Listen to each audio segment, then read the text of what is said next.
Sì, vaffan straculo! The Count's corrupted Starola! body fell heavy on the ground.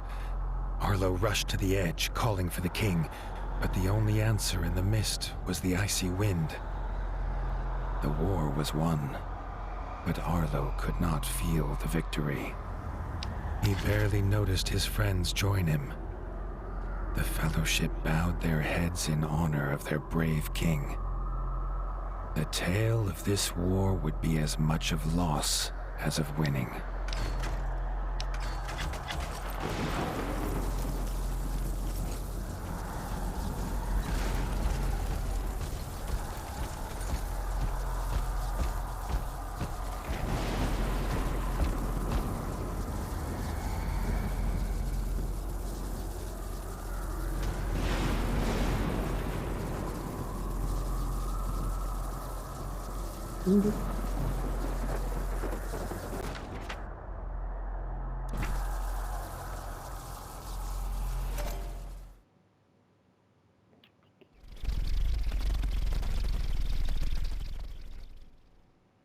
They returned to the Crimson Keep in near silence, each with their thoughts.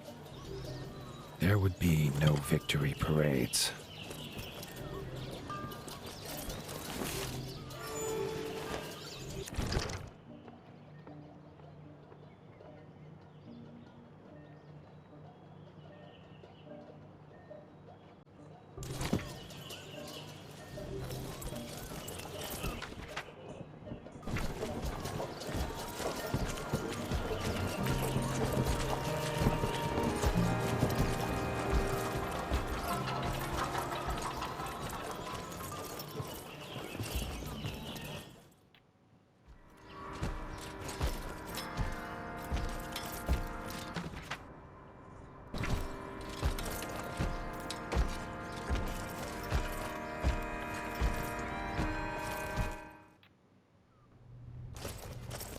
Arlo heard a commotion ahead.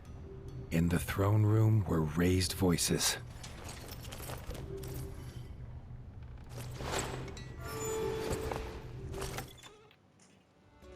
Bertil stood in front of Reggie's throne, holding the crown, asking who should now carry this burden. Dennis barged forward to claim it. He was brother of the king. It was his by birth. Robin stepped forward and proclaimed that Arlo was rightfully king. Without him, there would be no kingdom to rule. He had proved himself on the peak. He was not alone. Leaders of the clans stepped forward and echoed their favor of the warden. Arlo objected. He had no claim here. Bertil slammed his staff into the floor to silence the rising voices. He had a secret to tell. Arlo's father was King Rattus. Bertil himself had delivered him as a child to the warden.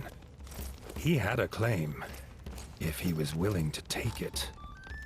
Arlo felt the truth of it, and the paw of destiny seemed to push him forward to take his place upon the throne. Bertil placed the crown upon his head. The weight of rule was his now. Dennis had been forgotten in the shouts of joy from the clans. He raised his blade and swore vengeance. It was his birthright, and he would reclaim it from this usurper. Arlo set aside the warden and became the king. A new dawn broke over the land, bright and clear. The king sensed it would not last. The promise of his half-brother would surely mean war would come again. But that, as they say, is a tale for another time.